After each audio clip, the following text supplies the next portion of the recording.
Good morning, good evening, or good afternoon. This is Arthur Hill, Senior Technical Analyst with StockCharts.com, and you are tuned into On Trend, the show designed to keep you on the right side of the trend, whichever direction it might be. Thanks very much for tuning in. So we got a great show for you, as always. Here's the agenda that we're going to talk about today. We're going to go over trading the swings within the pattern. We got examples with SPY, MOO, the agricultural ETF, and Abbott Labs. Then we're going to look at flags. A lot of flags flying, especially in the finance sector. We got about 6, 7, 8 stocks to show you with bull flags working, and we'll show you how those work as far as trading. We'll show you how to keep perspective and keep mean reversion in mind. I've got a failed pattern that turned into a nice mean reversion trade, and we'll show you how to maybe think a little bit differently. And finally, we're going to show you how to fill and tilt shapes, because you're going to see on these flag patterns that I've drawn, I've got a nice tilting shape that is filled in with a shaded color, and I'll show you how to draw those.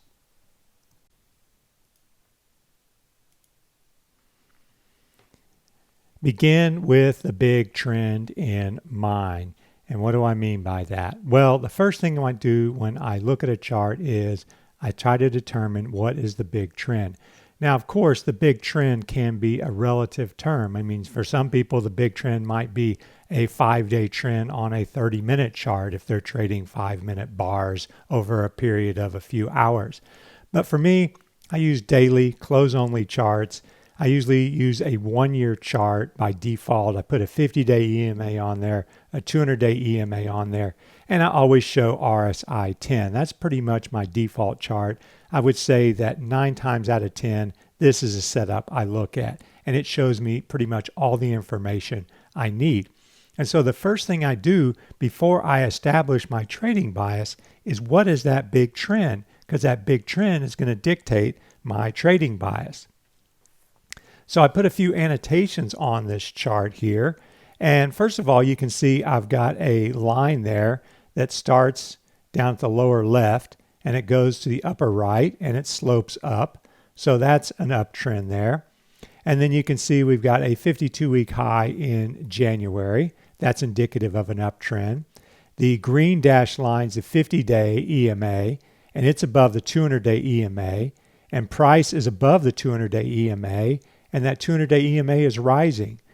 So yeah, you could say we've got a lower high here and we've yet to clear that high, but you have to look at the bulk of the evidence. You can't just nitpick one item on the chart. And I think when I look at the overall evidence on this chart, I still think the long-term trend is up. So what does that mean? Well, that means my bias is definitely bullish. That means I'm going to be looking for bullish setups, and more importantly, possibly, I'm going to be ignoring bearish setups. I'm not going to look for shooting stars. I'm not going to look for bear flags. I'm not going to pay attention to resistance. All right, I'm going to be looking for support. I'm going to be looking for bullish candlesticks. I'm going to be looking for short-term oversold levels. I'm going to be looking for bull flags.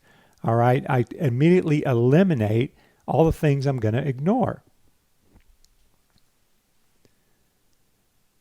So the second thing I do is what is the big pattern at work? Because of course that is going to tell me how I'm going to trade this from a longer term standpoint.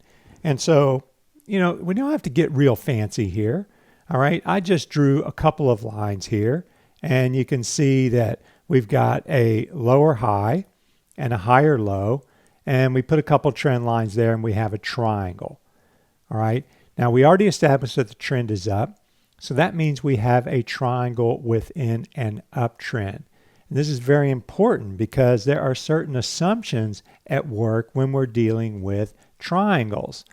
All right, those assumptions are first and foremost, a triangle is typically a continuation pattern. So we would expect a continuation of whatever the existing trend is. And we already established that existing trend is up, And so that makes it a bullish continuation pattern. There you go. Prior trend is up.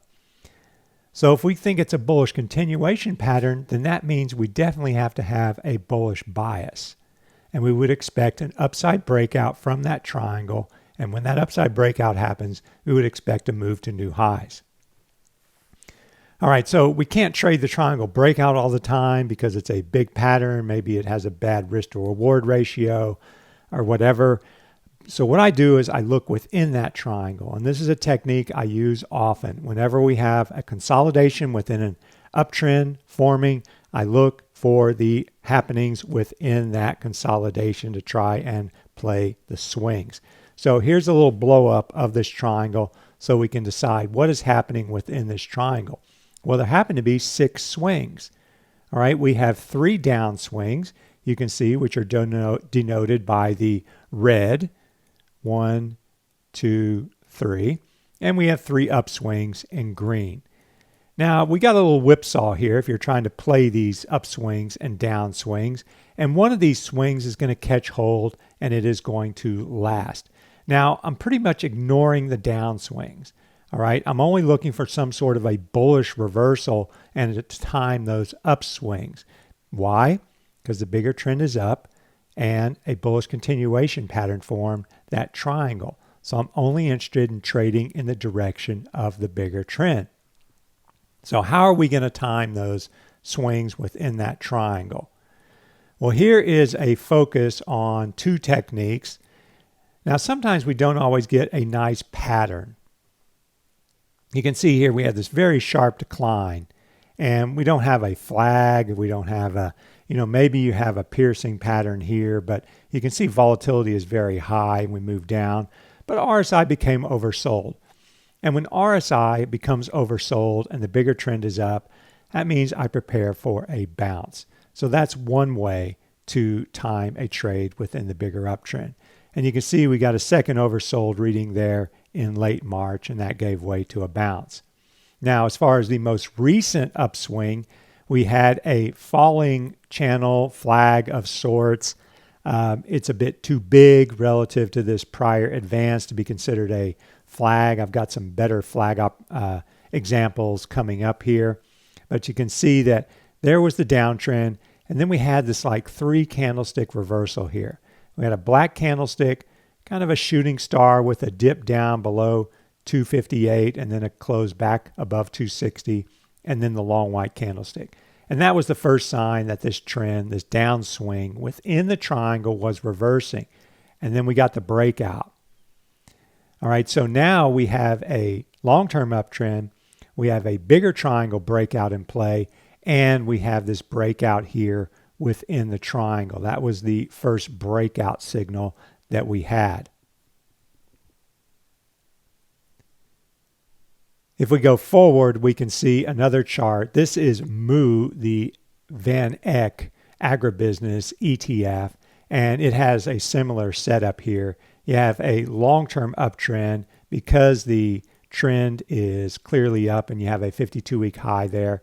And then you have some pretty steep swings in that triangle. And the last swing was down into April, and we got the breakout in May. So this one looks like it is heading higher as well. And there were some really nice oversold readings in RSI to give you an opportunity for a mean reversion setup.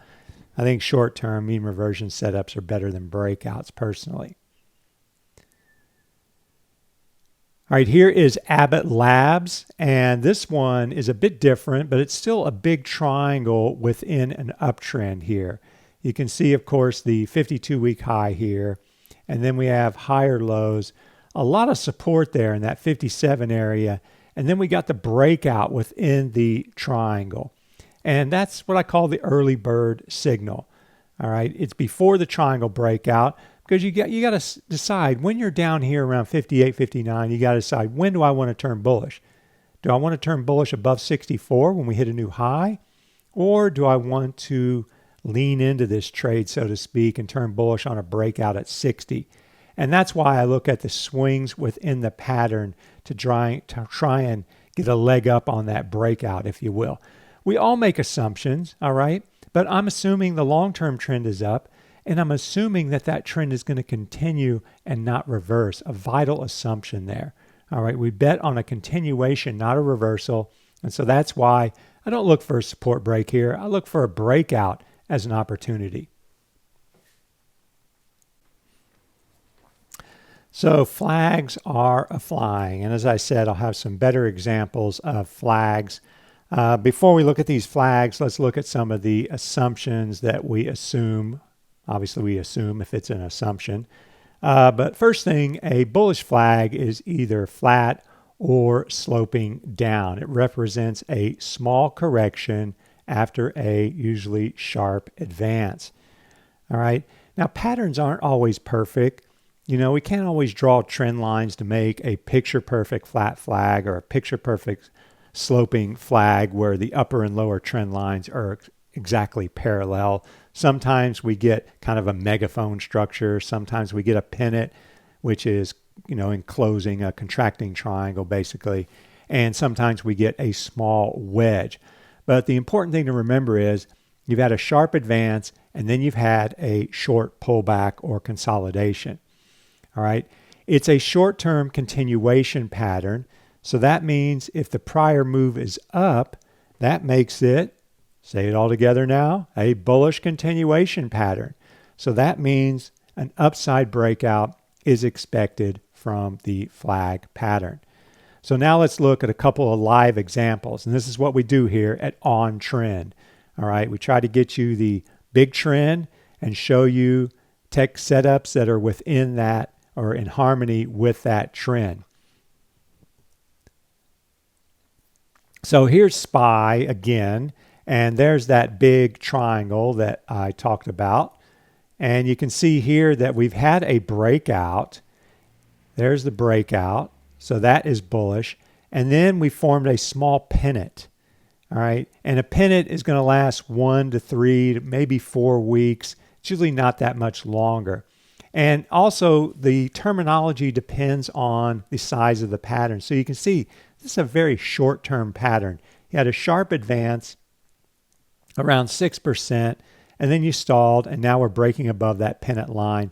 So that argues for a continuation higher in SPY. Now here's that same pattern, but I'm showing it on a 15-minute chart to give you some different perspective.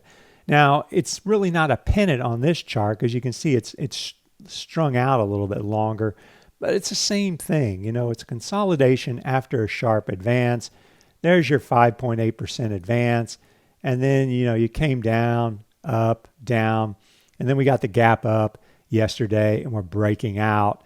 And you can mark first support in that 271 area, and a move below that level would trigger that would be a false breakout and it'd be back to the drawing board. Also notice that RSI became oversold twice during this pennant on this 15-minute chart. Now, I don't usually trade 15-minute charts. I'm an end-of-day kind of guy. I look at the daily charts. But sometimes when there's a very short consolidation, I'll blow it up on an intraday chart just to see how it looks from a more granular perspective. So we've got some pennants forming in quite a few areas. Financials, XLF would be one area that's forming a pennant. I look at the top holdings within the finance sector, and there's a lot of splits in there. Goldman Sachs does not look good. U.S. Bank Corp does not look good. Whereas you have other stocks like J.P. Morgan and Morgan Stanley looking pretty good. I've got those coming up. But, let's keep the bigger trend in mind here on XLF. This is a 52-week high. All right, if it's a 52-week high, that means we're in a long-term uptrend. This wedge, therefore, would be considered a corrective pattern. All right, it's a big correction after a big advance. We had a big advance from November 2016 until January 2018. And so within this wedge, and this is kind of like that Abbott pattern I showed earlier, you've got that breakout. We had this big surge in May and the breakout, and now we've got that short fall of about 7 days or so, and that looks like a bull flag. You can see this one is sloping down a little bit, and if we get an upside breakout, that argues for a wedge breakout. And I would expect in the coming weeks and months to have a challenge to those January highs here in XLF. Now here are two of the big bankers. They're actually, Morgan Stanley is one of the few remaining investment banks. I'm not sure how much JP Morgan does in investment banking. I know Goldman does. But if we look at these charts here, we see JP Morgan with a big triangle after a 52-week high. And then there's the big surge. A falling flag, kind of got hit on Friday, rebounded on Monday. And if we can get a breakout at 114, that's going to open the door to higher prices. And there you can see Morgan Stanley with the wedge and just exceeded that April high there and got the falling flag working. So looking for a breakout there. So I'd like to see both of these break out to support the finance sector and get it moving on the upside. Now, two regional banks, and I think regional banks are stronger. If you compare KRE, the regional bank SPDR, to XLF, you can see KRE is much stronger because it is challenging its 52-week high, which was in March. Might be hitting one in the next few days. So if we look at Regions Financial, we have a wedge and then a wedge breakout and then a stall after this wedge breakout. It's like a flat flag. So we're looking for a move above those flag highs to get a continuation higher signal. And then SunTrust Banks, another surge and a flag, and look for a breakout there to open the door to further gains. So moving out of finance, flags can form anywhere, but just because you get a flag in one ETF doesn't mean you're going to get a flag in another related ETF. And the case in point here would be SOXX, SOXX, semiconductor ETF, and the semiconductor SPDR XSD. As you can see, it's kind of just continued higher the last few days, whereas SOXX kind of pulled back. But look at that. Big surge and a breakout. Now, the nice play was here with this breakout here in May. That was the breakout within the wedge, and that was duly pointed out in arch charts. So we can see now we've got this flag, or maybe it's a pennant wedge. The lines are kind of contracting, and you get a breakout there. That opens the door to an assault on the prior highs. And two more technology stocks. Here is Akamai Technologies, and it has a breakout and then consolidating after the breakout. There's the first breakout. And you can see broken resistance turning into support, classic technical analysis. There's another breakout, and now a little bit of a flag.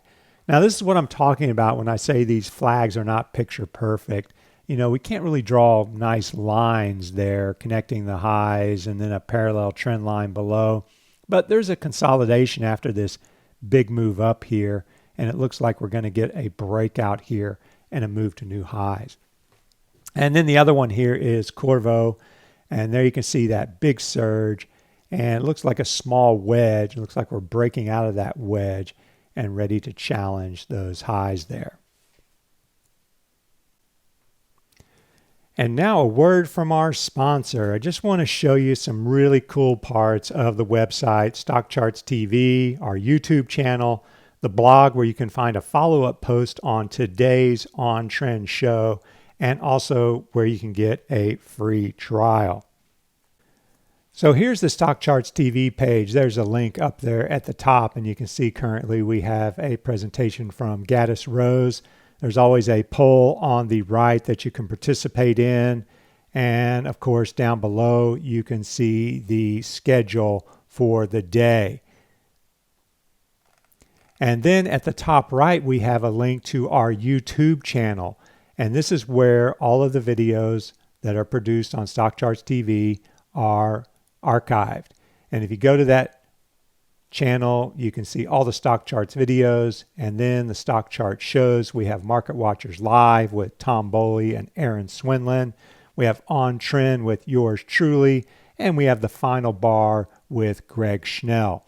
And then below you can see some guest appearances and chart school videos. A lot on there for you to explore and a lot to learn from. And then on our free tools page, you can see the link there at the top. This is where you can access the different commentaries. So if you go to the blog articles, there you can see Don't Ignore This Chart. This is written by mostly Greg Schnell and myself. And tomorrow I will put up an article on Don't Ignore This Chart that will be a little follow-up to this on-trend video that you are watching right now. And then you can see some comments and also have a link to the YouTube archive. And if you want to go directly to Don't Ignore This Chart, you can select the link there. And then on the final tab here, we got our subscription. You can get a 1-month free trial. And on this subscribe page, you can see all the bells and whistles that are offered with the subscriptions. The power of perspective. And so now I would like to show you a chart that, depending on what time frame you're looking at, you could see two different things. And this is why it's important to keep that long-term trend in mind. So if you look at this chart here for Rockwell Collins, it's of course a big defense contractor, and you're just looking at a 7-month chart. You can see that there's a big double top taking shape. You had basically two equal highs and then an extended decline and a break below that prior low. And so if you're just using patterns here and you're looking at this specific time frame, you would be bearish on this chart. And as many of you already know, I've gone through a bit of a transition from more of a pattern-oriented trader to more of a mean reversion, quantitatively driven trader.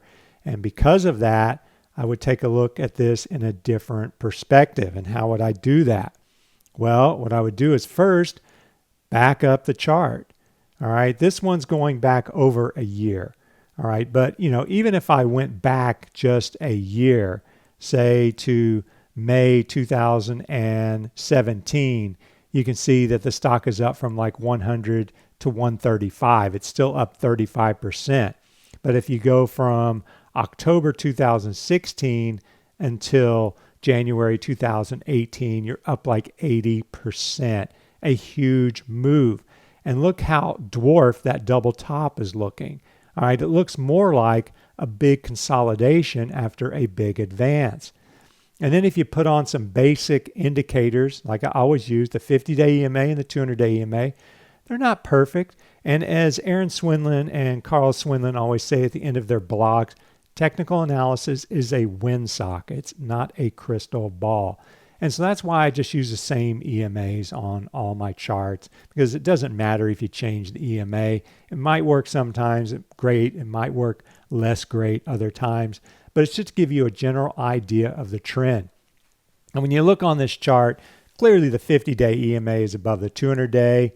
And the 50-day EMA is above the 200-day, and the 200-day is rising here, and prices are above. So we have a long-term uptrend. And then we look at the lower window, we can see RSI is becoming oversold. A rare opportunity. We had an opportunity in November there. That was a nice low. And we were oversold here in May. So if you turn your head around a little bit and ignore that double top on the shorter time frame and keep this bigger uptrend in mind, because clearly something big is going on here if there's that big of an advance in Rockwell Collins. And then you look at this chart now, you can see, well, wait a minute. There we were way oversold. In fact, you can see that RSI dipped even lower than it did in November. But there's that November dip that led to this low and a nice rally.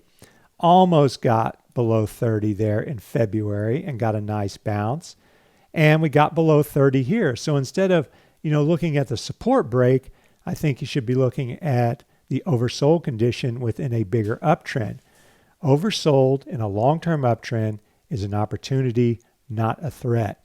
And it turned into a big opportunity as we had this big surge and breakout. And look at that, we're back near the highs. And the defense ETFs, ITA and PPA, are also acting well. They've come back really strong after that dip they had in April. I always get asked, how do I fill a shape and how do I tilt a shape? Because you notice on those falling flag patterns, I had those shapes tilted down to denote the falling flag. And so I'll give you a quick tutorial on how to do that in the Sharp Charts workbench. Now, first and foremost, if you have a question about anything at all on this website, here's my telephone number. Just kidding. What you do is you go up to the top right, and there you can see the little magnifying glass, and just type your question in there or type the keyword. I'm just going to type in shape because I want to know something about shapes. And we have a very intuitive algorithm here that we've written to give you the most searched results at the top there. And there you can see shapes. And it will tell you all about drawing shapes. And there's even a video from yours truly on drawing shapes and filling them and tilting them.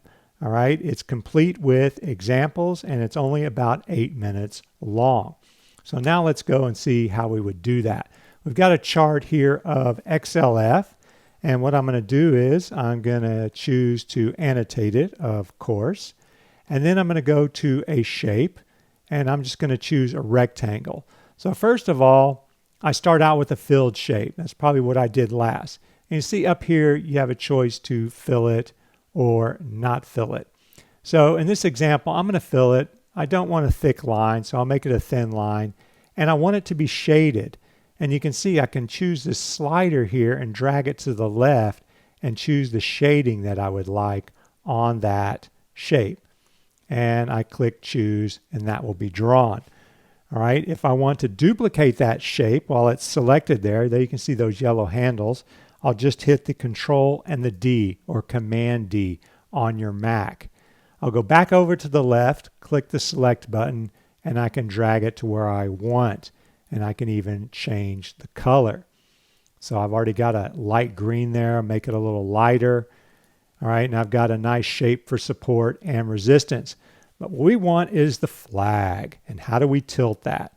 So I'm going to go over and draw this flag. I think it's about like that.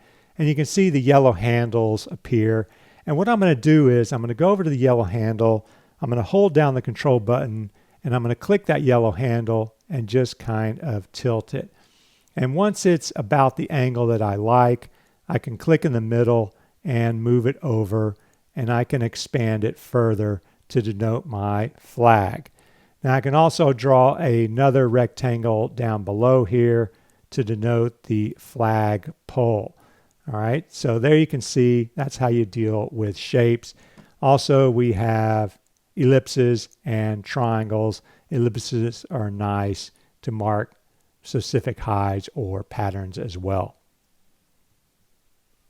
So I'd just like to point out the video archive for On Trend. And even though these videos are old, well, they're just a few weeks old, the two at the bottom in particular can be used throughout the year and maybe for years to come, because what I did was I tested various moving averages with the S&P 500. And on that, at the end of this presentation, I showed you the results for all these different moving average combinations. And this can help you stay on the right side of the broad market trend, aka bull market versus bear market. So I recommend you take a look at that video. So that concludes today's show. Thanks very much for tuning in. I'll be back again next Tuesday, same time, and remember to stay on trend.